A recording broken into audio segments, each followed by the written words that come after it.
আমরা দুই দল রুটি নামক দেশ পেয়েছি, আর মাঝখানে বসিয়ে আছে বানর নামক ভারত। কথা বলেন ঠিক না বে ঠিক? ও কিন্তু সব সময় চাবে আমাদের ভিতরে দ্বন্দ্ব সৃষ্টি করতে। দ্বন্দ্ব সৃষ্টি করে দেশটা লুটিপুটে খাইছে, আবারও খাবার পায় তারা করবে। কথা বলেন ঠিক না বে ঠিক? এই জন্য বিএনপি ভাই, জামাতের ভাইরা যারা আছেন তাদের পায়ের পরে হাত থেকে বলি, দেশ স্বাধীন করেছি, স্বাধীনতা বজায় রাখতে হবে। কোন বানর মার্কা নেতা যেন আমার দেশের ক্ষতি না করতে পারে। এই জন্য দুই দলের কাছে অনুরোধ, দয়া করে নিজেদের ভিতরে দ্বন্দ্ব সৃষ্টি করবেন না। দ্বন্দ্ব সৃষ্টি করলেই বানর কিন্তু আমার দেশে ঢুকে পড়ার জন্য চতুর্মুখী আক্রমণ করে বসে আছে। আমার কথা কি বুঝতে পেরেছেন আপনারা? বুঝতে পেরেছেন? বুঝতে পেরেছেন? আমার ভাইয়েরা, আল্লাহ নবী সাল্লাল্লাহু আলাইহি সাল্লাম আহত উহুদের ময়দানে 70 জন সাহাবী মারা গেলেন। কয়জন? 70 জন সাহাবী মারা গেছেন, আহত হয়েছে অগণিত। কারোর হাত নাই, কারোর পা নাই, কারোর চোখ নাই, কারোর অঙ্গ প্রত্যঙ্গ নষ্ট হয়ে গেছে। এমত অবস্থায় 2 দিন পরে মসজিদে নববীতে জোহরের আজান হলো। আল্লাহ নবী হুজরাখানায় ছিলেন, হুজরাখানার থেকে নবীজি বেরিয়ে আসবেন। নামাজ হয়ে গেল। জোহরের পরে সাহাবীরা সব মদিনার মসজিদে বসে বসে আলোচনা করতেছিলেন, কি কাজ করলে, কোন আমল করলে সরাসরি জান্নাতে যাওয়া যাবে। আবু বকর বললেন রসুলের কাছে শুনি, ওমর বললেন রসুলের কাছে শুনি, আলী বললেন রসুলের কাছে শুনি। এমত অবস্থায় নবী বেরিয়ে এসে বললেন, ও আমার সাহাবীরা, তোমরা মদিনার মসজিদে বসে জান্নাতে যাওয়ার আলোচনা করতেছিলে, আল্লাহর কাছে আলোচনাটা চলে গেছে। আল্লাহ তোমাদের আলোচনার পরিপ্রেক্ষিতে না আয়াত নাজিল করে দিয়ে বলতেছেন, ইয়া আইয়ুহাল্লাযীনা আমানু হাল আদুল্লুকুম আলা তিজারাতিন তুনজিকুম মিন আযাবিন আলীম।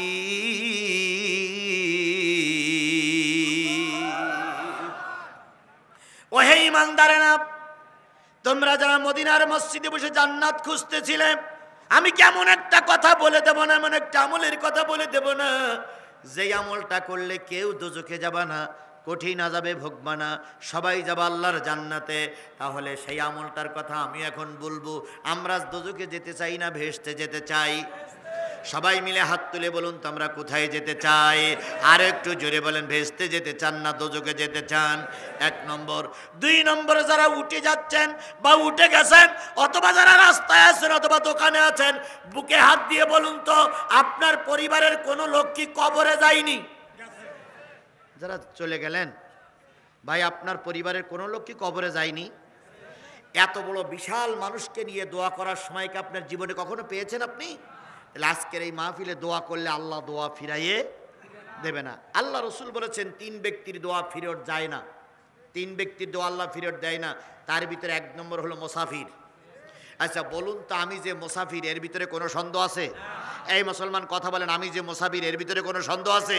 তাহলে আল্লাহ রসুল বলেছেন মুসাফিরের দোয়া আল্লাহ ফিরাইয়ে দেয় না। 2 নম্বর, মাজলুমের দোয়া আল্লাহ ফিরাইয়ে দেয় না। বাংলাদেশের যতগুলো আলেম কথা বলে, বাংলাদেশের যতগুলো বক্তা কথা বলে, সবার সঙ্গে আমি তুলনা করব না, কিন্তু যত বক্তা আসে তাদের সঙ্গে দয়া করে জিহাদিকে একটু তুলনা করে দেখবেন। আমার নামে এখন 20টা মামলা, 20টা মামলা নিয়ে কোরআনের মাহফিলে কথা বলছি। জাতি তোমরা আমার রেখে চলে যাচ্ছ, ভালো করে একটু খেয়াল করো। 20টা মামলা আমার নামে। 5 দিন রিমান্ডে ছিলাম। 5 দিনে আমার এই চোখ মোটে খুলিনি। সবসময় জমটুপি কালো কাপড় দিয়ে বেঁধে রাখতো মুখটা, হাত বাঁধা, পা বাঁধা, কোমরের সঙ্গে দড়ি বেঁধে চেয়ারের পায়ের সঙ্গে বেঁধে রাখতো। 5টা দিনের ভিতরে দুনিয়ার আলো আমাকে দেখতে দেয়নি। এরপরে আমার বাড়ি ঘরগুলো এই জালেমেরা ভেঙে তছনছ করে দিয়েছে। আমার বৃদ্ধ মাকে ওরা গলা ধাক্কা দিয়ে মেরে রক্তাক্ত করেছে। আমার ছোট মেয়েটা তখন ক্লাস 1-এ পড়ে। ওরা যখন আমাকে ধরে নিয়ে যাচ্ছিল, ছোট মেয়েটা ওদের পায়ে ধরেছিল। ফুটবল খেলার মতন লাথি মেরে এই বাস পর্যন্ত এরকম লাথি মেরে এত দূর ওরা ফেলাই দিয়েছিল। আমার মেয়েটা যখন ছটপট করে কাঁদতেছিল, আমার মায়ের কপাল দিয়ে তখন রক্ত বাহির হচ্ছিল। আমি সেদিন বলেছিলাম অন্যায় আমি করতে পারি, আমার ওই ছোট মেয়ে কিন্তু অন্যায় করিনি, আমার ওই মাও কিন্তু অন্যায় করিনি। ও ভাই, আমি সেই মানুষ যে মানুষ মাজলুমের শিকার। আমি আপনাদেরকে নিয়ে দোয়া করব, আল্লাহ যেন আপনাদের মাফ করে দেয়, আপনার পরিবারকে যেন জান্নাত নসিব করে দেয়। তাহলে আমার মতন একটা লোক নিয়ে আপনি দোয়া করবেন, আর দোয়া না করে আপনি চলে যাচ্ছেন, নিঃসন্দেহ আপনি কপাল পড়া, কিয়ামতের দিন আল্লাহর কাছে কৈফিয়ত দিতে পারবেন না। এই জন্য আসুন, দোয়া কবুল হবে এই নিয়ত করে আরও কয়েকটা মিনিট বসি। আমি আলোচনার প্রায় শেষের দিকে নিয়ে এসেছি, আলোচনার প্রেক্ষাপট প্রায় বলা শেষ। এখন আলোচনার একটু ব্যাখ্যা করে আমি আপনাদের কাছ থেকে বিদায় নেব। তাহলে রসুল পাক সাল্লাল্লাহু আলাইহি সাল্লাম যখন বলছিলেন যে তোমরা কি জান্নাতে যেতে চাও, হ্যাঁ জান্নাতে যে আল্লাহ বললেন, হে ইমানদারেরা, যদি আযাবুন আলিম থেকে বাঁচতে চাও তোমাদের তিনটে কাজ করা লাগবে। কয়টা কাজ? তুমিনুনা বিল্লাহ ওয়া রাসূলিহি ওয়া তুজাহিদুনা ফি সাবিলিল্লাহ। আল্লাহর পরে ঈমান আনা লাগবে, রাসূলের পরে ঈমান আনা লাগবে, তুজাহিদুনা ফি সাবিলিল্লাহ, আর আল্লাহর দ্বীন কায়েমের জন্য জিহাদ ফি সংগ্রামের কাজ করা লাগবে। বলুন তো এখানে যত লোক আছি আমাদের কম বেশি ঈমান আছে না নাই? আরো জোরে বলেন, ঈমান আছে না নাই? কতটুক? কারোর আছে 16 আনা, কারোর আছে 8 আনা, কারোর আছে 6 আনা, কারোর আছে 2 আনা, কারোর আছে 1 আনা, কারোর আছে নেই আনা। নেই আনা ঈমানদারও আমাদের সমাজে আছে না নাই? আরো জোরে বলেন, আছে না নাই? যদি নাই থাকবে তাহলে আপনি আওয়ামী লীগের গোলামি করলেন কেন? আল্লাহর গোলামি ছেড়ে দিলেন কেন? আমাদের দেশের অনেক মৌলবীরা দিন বাদ দিয়ে, ইসলাম বাদ দিয়ে শেখ হাসিনার গোলামি করেছে। শেখ হাসিনারে খোদা বানাই ফেলেছিল আমাদের দেশের হুজুররা। বজলুর রশিদ একটা ওয়াজ করতে গিয়ে একটা কথা বলে যে এক মসজিদের হুজুর আওয়ামী লীগের নেতা আসছে, তার নেতা দেখে বলতেছে যে শেখ হাসিনার নাম কোরআন শরীফে আছে।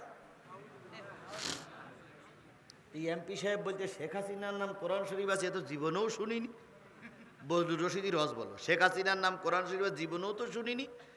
তা উনি হুজুর বলতেছে, এই দেখেন আমি বলতেছি, রব্বানা আতিনা ফিদ দুনিয়া হাসিনা। কত বড় পাম্পট্টি মারা মৌলবী আমার সমাজে ছিল, চিন্তা করে দেখেন একটু। রব্বানা আতিনা ফিদ দুনিয়া হাসিনা অক্ষ অফিল আখিরাতে হাসিনা ওয়াকিনা আযাবান নার।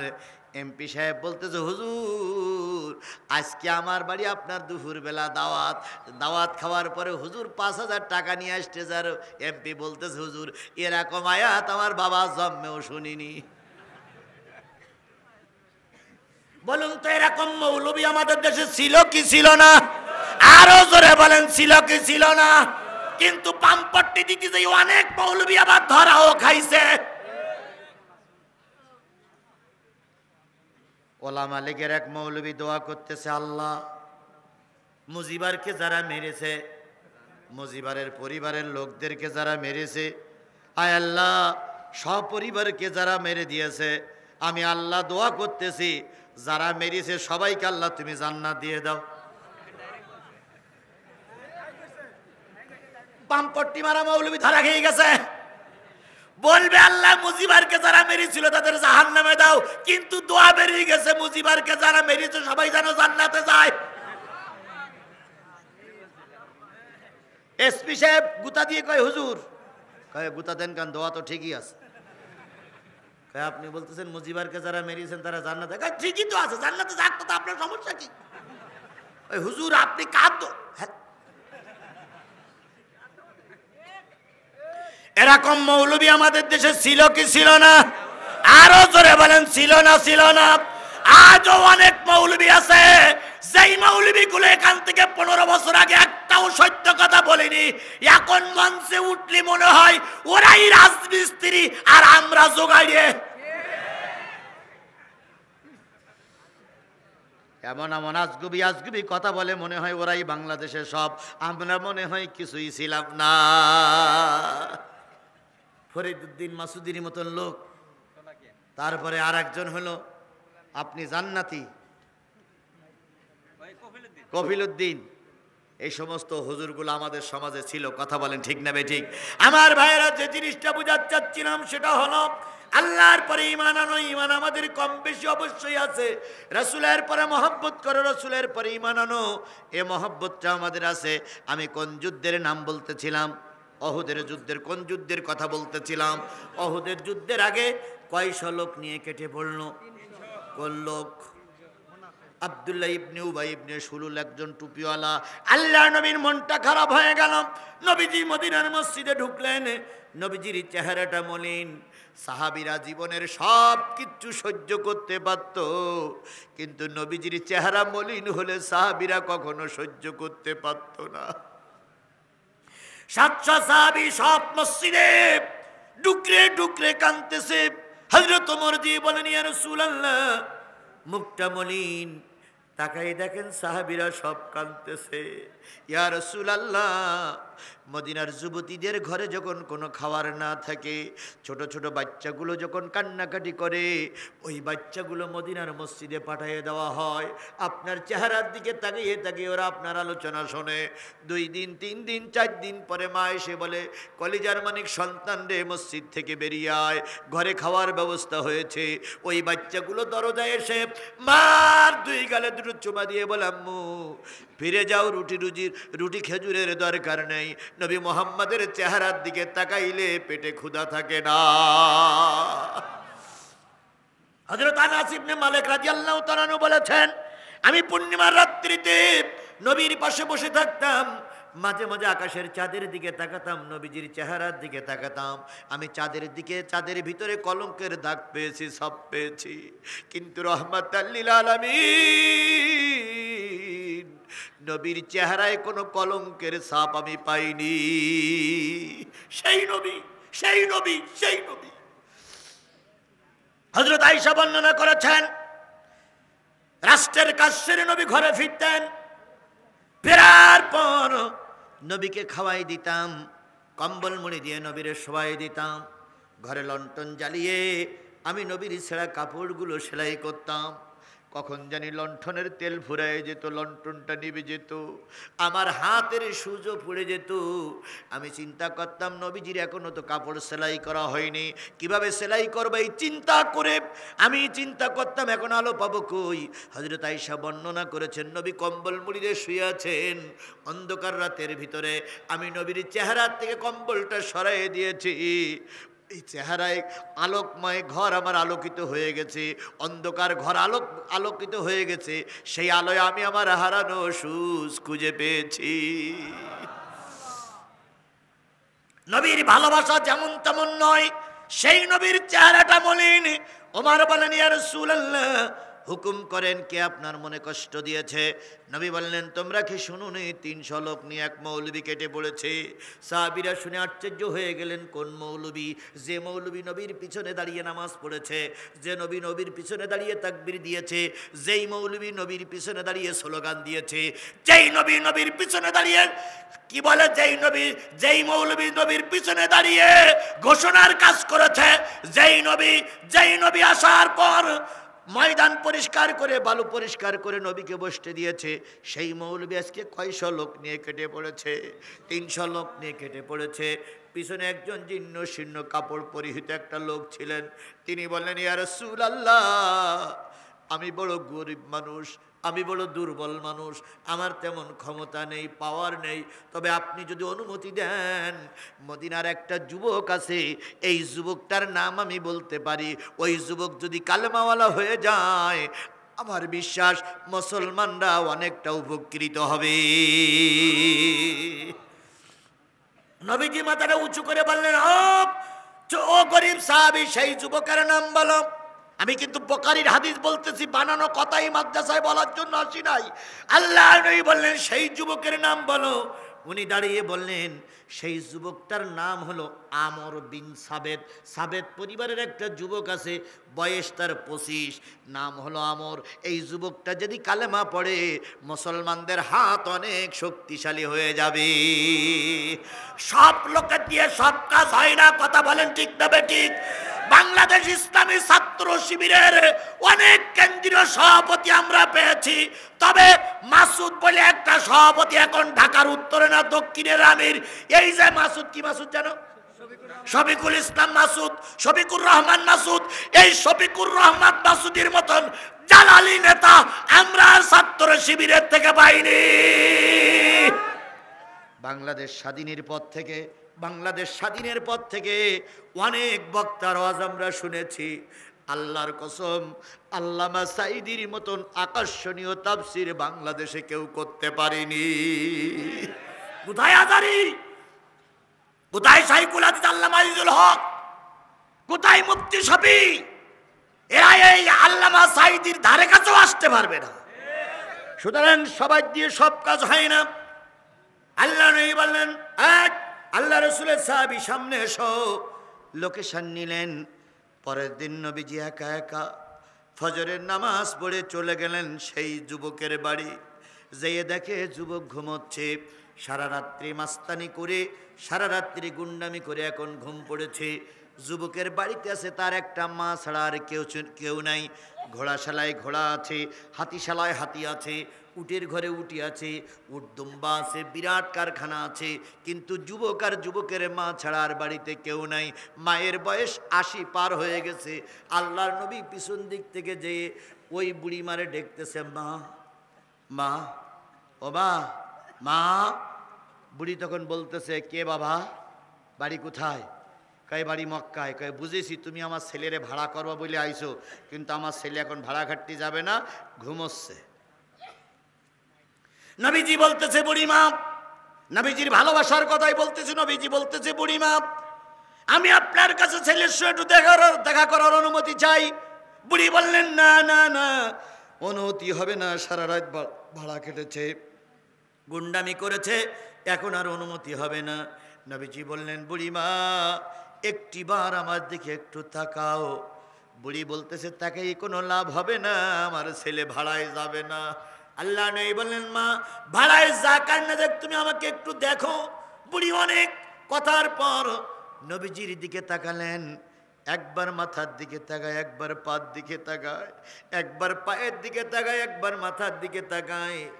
বুড়ি বলতেছে, ও আমার রব, আসমানের মালিক, জমিনের মালিক আল্লাহ, এ তো মানুষ না, এ তো আসমানের ফেরেশতা।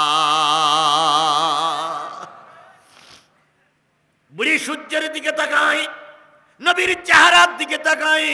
বুড়ি ডাক দিয়ে বলে, বাজান তুমি মানুষ না ফেরেশতা? মানুষের চেহারা তো সুন্দর হতে পারে, জীবনেও আমি কখনো কল্পনা করতে পারিনি তুমি মানুষ না ফেরেশতা। নবীজি বলতেছে, বুড়িমা আমি ফেরেশতাও নাই, আবার উত্তম যে বড় কোনো মানুষও নই।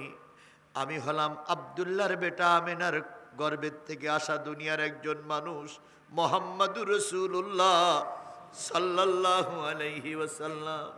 বুড়ি তখন একটু সুর নরম করে বলতেছে, বাজান আমার বাড়িতে কেন এসেছো? কয় তোমার একটা ছেলে আছে, আগামী কালকে পরশুদিন উহুদের যুদ্ধের ময়দানে যেতে হবে। আবু সুফিয়ানের নেতৃত্বে 3000 কাফের ময়দানে এসে লাফালাফি করতেছে। মুসলমানরা 300 লোক নিয়ে কেটে পড়েছে, 700 মানুষ আমরা আছি। সবাই মিলে পরামর্শ করেছি, তোমার ছেলেটা যদি হেদায়েত পেয়ে ইসলামের কালেমা গ্রহণ করে মুসলমানদের উপকার হবে, তুমিও জান্নাতি মা হয়ে যাবা। বুড়ি তখন বলতেছে, বাজান রে ফিরে যাও বাজান, আমার ঘরে আল্লাহ একটা সন্তান দিয়েছে, ইয়ে বিয়াদবের হাড্ডি, কাউকে সম্মান করে না, কাউকে ভালো বলে না, কাউকে মর্যাদা দেয় না, কারোর বেলায় ভালো করে কথা বলে না। আমি যতদূর জানি বাংলাদেশ ছাত্রলীগের যত নেতা কর্মীরা ছিল সব কোটা বিয়াদব বিয়াদব বিয়াদব। ছাত্রলীগের ছেলেপিলেরা বিড়িয়ে টানে, কথা ঠিক না বে ঠিক? ছাত্রলীগের ছেলেপিলেরা নারী নিয়ে পড়ে থাকে, কথা ঠিক না বে ঠিক?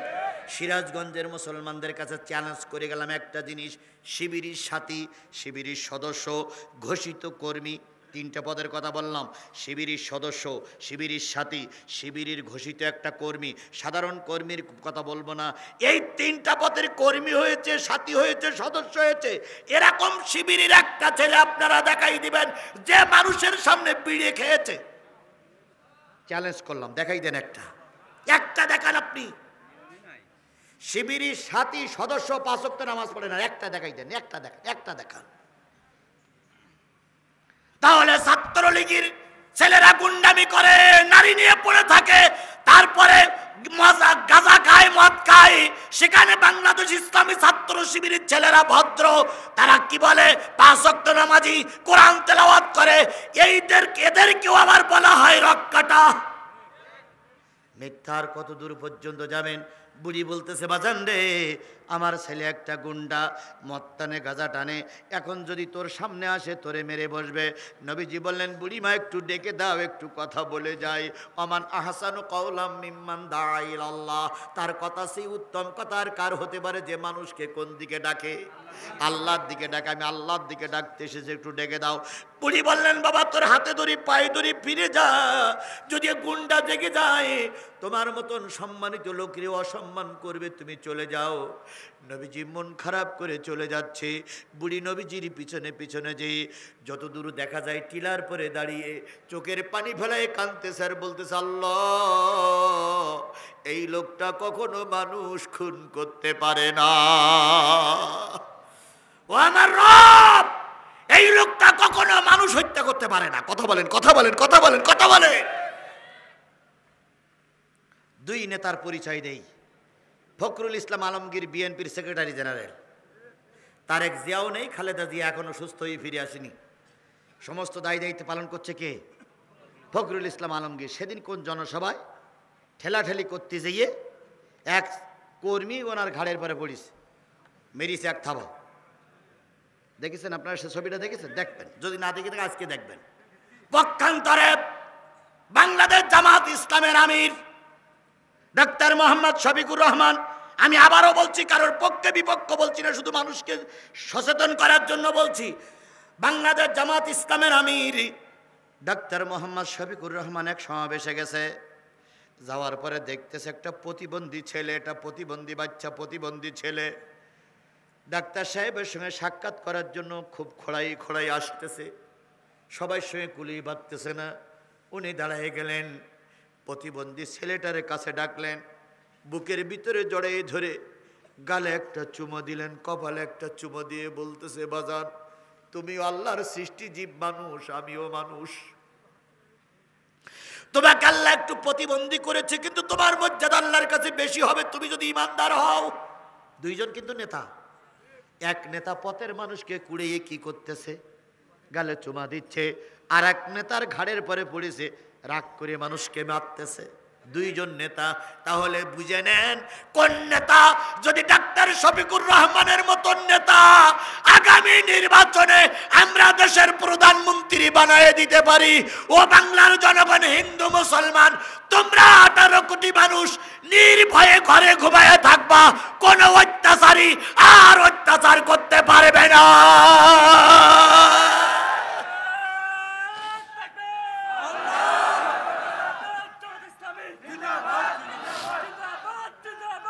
আমি আমার ভাইদের আবারও বলছি, এই কথার মানে এই নয় আমি জামাত ইসলামের সাপোর্ট করতে এসেছি, জামাত ইসলামের দালালি করতে এসেছি, না না না। আমি শুধু বলতেছি, বিএনপি জামাত ভাই ভাই সবাই মিলে দেশের উন্নয়ন চাই। বিএনপি জামাত ভাই ভাই সবাই মিলে দেশের, আরো জোরে বলেন, বিএনপি জামাত ভাই ভাই সবাই মিলে দেশের কি চাই? উন্নয়ন চাই। আমরা ফাটল সৃষ্টি করে কাউকে ছোট করব না, কাউকে বড় করব না। ফখরুল আমার ভাই কি বলে, ডাক্তার শফিকুর রহমান আমার মুরব্বী, সকলে মিলে আমরা দেশটারে স্বাধীন করেছি, সবাই মিলে দেশটারে স্বাধীনতা ধরে রাখতে চাই। আমার কথায় কি আপনারা সবাই একমত? আল্লাহ কবুল করুক। আমার ভাইয়েরা রাত গভীর হয়ে যাচ্ছে, আপনাদেরকে জোর করে বসাই রেখেছি, এখনই মোনাজাতের দিকে যাব, আর বেশিক্ষণ সময় নেব না। শুধু এতটুকু বলি, আল্লাহ রসুল ফিরে গেলেন মন খারাপ করে। দাওয়াত দিয়ে কোনো কাজ হলো না, দাওয়াত দিয়ে কোনো কাজ হলো না। তাবলিগের ভাইরা এখানে আছেন, আপনাদেরকে আমরা সম্মান জানাই, কিন্তু এখন যেটা ঘটতেছে এটা তাবলিগের জন্য কলঙ্কিত একটা অধ্যায় চলতেছে। 7 গ্রুপ আর জবাইয়ের গ্রুপ, 7 গ্রুপ আর জবাইয়ের গ্রুপ একটা আন্দোলন চলতেছে না ভাই? আজকে জবাইয়ের পন্থীরা সমাবেশ করেছে, ঢাকায় সমাবেশ করেছে না? এরা বলতেছে কোনো অবস্থায় জবাইয়ের গ্রুপদেরকে 7 গ্রুপ না, কোনো অবস্থায় 7 গ্রুপদেরকে ইজতেমা করতে দেব না। এ কথাটাও ঠিক নয়। এই যদি ফাটল হয় তাহলে মৌলবীরা মারামারি করবে, কথা বলেন ঠিক না বেঠিক? আর এতে করে আমেরিকা আর ভারত সুযোগ পাবে। এই জন্য 7 গ্রুপের মুরব্বী আর জবাইয়ের গ্রুপদের মুরব্বীদের বলি, আগে যেভাবে চলতেছে ওরা যে পথে থাক, আগে ওরা সেমিনার করুক, ওরা ইস্তেমা করুক, আপনারা পরে করতে চাইছিলেন এইভাবে করুন। দয়া করে মৌলবি মৌলবি মারামারি করবেন না, করবেন না, করবেন না। এই টুপিওয়ালা লোকটি যে দলেরই হোক, মাথায় তো টুপি, এই টুপিওয়ালা লোকটি যে দলের হোক, মুখে তো দাড়ি, এই টুপিওয়ালা লোকটা যে দলের হোক, মাথায় তো গায়ে তো একটা পাঞ্জাবি আছে, তাহলে ও আমার ভাই। কথা বলেন, ও আমার কি? এই টুপি ধরে টান দিলে আমার টুপিতে আঘাত লাগবে, এই দাড়ি ধরে টান দিলে আমার দাড়িতে আঘাত লাগবে, এই পাঞ্জাবি ধরে টান দিলে আমার পাঞ্জাবিতে আঘাত লাগবে। সুতরাং কোন অবস্থায় দাড়ি, টুপি, পাঞ্জাবির অবমাননা আমরা মেনে নেব না, নেব না, নেব না। সবাইকে ছাড় দিতে হবে। নিজে নিজে কেউ বড় হতে গেলে এই সমাজে টিকে থাকা যাবে না। কথা বলেন ঠিক না বেঠিক? সাদ আর জোবাইয়ের গ্রুপ নিয়ে যে আন্দোলন চলছে, আমি আজকের এই মাহফিলে দোয়া করি আল্লাহ একটা সুন্দর পরিবেশ তৈরি করে দিয়ে তাবলিগ জামাতের দুর্নাম না হয়, তাবলিগ পন্থীরা মাইন দেখায়, কারো রক্ত দিয়ে বাংলাদেশের জমিন যেন লাল না হয়। কারণ তারাও নামাজি, আমিও নামাজি, তারাও তাহাজ্জুদ গুজারি, আমিও তাহাজ্জুদ গুজারি, তারা কোরআনের পক্ষে, আমিও কোরআনের পক্ষে। কথা বলেন ঠিক না বেঠিক? আমার কোনো কোরআনপন্থী ভাইয়ের যেন রক্ত না ঝরে, এটাই আমার কামনা, এটা সকলের কামনা। কথা বলেন, কথা বলেন, কথা বলেন। আমার ভাইয়েরা, আল্লাহ নবী চলে গেলেন, বুড়ি পাহাড়ের পরে দাঁড়িয়ে চোখের পানি ফেলায় কাঁদতেছে। এমত অবস্থায় ওই গুন্ডা যুবক, ওই গুন্ডা আমরের ঘুম ভেঙে গেল, ঘুম ভেঙে গেল, ঘুম ভেঙে গেল। আমর এবার বাইরে এসে দেখে মা নাই। মা কোথায় গেল, মা কোথায় গেল, মা কোথায় গেল? এবার দেখে মা ওই পাহাড়ের পাদদেশে দাঁড়িয়ে আছে। যুবক যুবক আমর এবার আস্তে করে মার কাছে গেল, যে মার পিছনে হাত দিয়ে বলছে, মা, ও মা, বাগো তুমি এখানে? মা তখন চোখে পানি, মা চোখের পানি মেসি বলতেছে, বাজান একটু এই দিকে এসেছিলাম। মা, তোমার চোখে পানি কেন মা? এই মদিনার কেউ কি তোমাকে বকা দিয়েছে? কই না। অপমান করেছে? কই না। তোমাকে কেউ অপমানের কথা বলেছে? না। কান্দো কেন? কই এমনি সুখের কান্না, কারণ তুই এখন অনেক বড় হয়েছিস, তোর মান সম্মান অনেক বেশি, তাই আনন্দের পানি এরা। না মা, তুমি তো এরম কোনোদিন কান্দো না, আজকে কান্দতেছো, চলো ঘরে চলো, দুইজনে একসঙ্গে বসেই খাবো। মাকে জড়িয়ে ধরে নিয়ে আসতেছে, আর মা ফোপাই ফোপাই কাঁদতেছে আর বলতেছে, আল্লাহ কালকে বাদে পরশুদিন এই লোকটা ওহুদের ময়দানে যাবে, যদি ওহুদের ময়দানে শহীদ হয়ে যায়, কিয়ামতের দিন আমি তোমার দরবারে মুখ দেখাতে পারবো না, কারণ এই ভালো মানুষটা উহুদের ময়দানে শহীদ হয়ে যাবে, এটা আমি কখনোই মেনে নিতে পারি না। আমার বলতেছে, মা তুমি যেন ফিস ফিস করে কি বলতেছো? মা বললেন, না আমি এমনি এমনি মন নিজের সঙ্গে নিজে কথা বলতেছি। হঠাৎ করে আমার বলতেছে, মা একটা খবর কি তুমি আমাকে বলবে? কয় কি? কয় আমাদের বাড়িটা আজকে আতর গোলাপের সুগন্ধে ভরপুর হয়ে গেছে। ও আমার মা, তুমি আমার বাদ দিয়ে কোন দোকান থেকে নতুন আতর কিনে নিয়ে এসেছো? আমি কত রাজার দরবারে গিয়েছি, কত বাদশার দরবারে গিয়েছি, কত রাজ দরবারে গিয়েছি, এত সুগন্ধ আমি কখনো পাই নাই। মা তুমি এত দামি আতর কোথায় পেয়েছ? মা তখন সুযোগ পেয়ে ছেলের বুকের ভিতরে জড়াই ধরে বলতেছে, বাজান রে, এটা দুনিয়ার কোনো দোকানের কেনা আতর নয়, আমাদের বাড়িতে একটা মহামানব এসেছিল, সেই মহামানবটার আসার আগমনে আমার বাড়িটা তোর গোলাপের সুগন্ধে ভরপুর হয়ে গেছে। ছেলে তখন বললেন, মা সেই মহামানবটা কোথায় বাড়ি, কোথায় ঘর, আমাকে একটু বলবে কি? মা বলতেছে, বাজান রে, বলতে পারি সত্য, তুই তার কোনো অপমান করবি না, তুই তার কোনো ক্ষতি করবি না, তুই তাকে লাঞ্ছিত অপমানিত করবি না। আমার তখন মার গায়ে হাত দিয়ে বলতেছে, মা তুমি না আমার গর্ভধারিণী, মা আমি তোমাকে শপথ করে বলতেছি তার কোনো ক্ষতি করব না। মা তখন বলতেছে, বাজান রে, যিনি আমার বাড়ি এসেছিলেন তিনি এই জামানার শেষ পয়গম্বর আব্দুল্লাহর বেটা, আমিনার গর্ভের থেকে দুনিয়ায় নেমে আসা আখিরি জামানার নবী, নবী মুহাম্মদুর রাসূলুল্লাহ সাল্লাল্লাহু আলাইহি সাল্লাম আমার বাড়ি এসেছিল। আমার বলতেছে, মা তুমি কি শুনুনি ওই মুহাম্মাদের কথা? মক্কা মদিনার লোকেরা তার মাতার ঘোষণা করে দিয়েছে, যদি তাকে জীবিত অবস্থায় অথবা মৃত্যু অবস্থায় মেরে ধরে দিতে পারি অনেক পুরস্কার হবে। মা কোন পথ দিয়ে মোহাম্মদ চলে গেছে, মা তখন বললেন তুই না বললি তার কোনো ক্ষতি করবি না। কয় মা বাবা আমি ফিরাই নিলাম, কারণ তাকে ধরে দিতে পারলি সুন্দরী নারী পাওয়া যাবে, তারে ধরে দিতে পারলি মক্কা মদিনার প্রেসিডেন্ট অথবা মন্ত্রী হওয়া যাবে। এ সুযোগ আমি হাতছাড়া করব না। আমি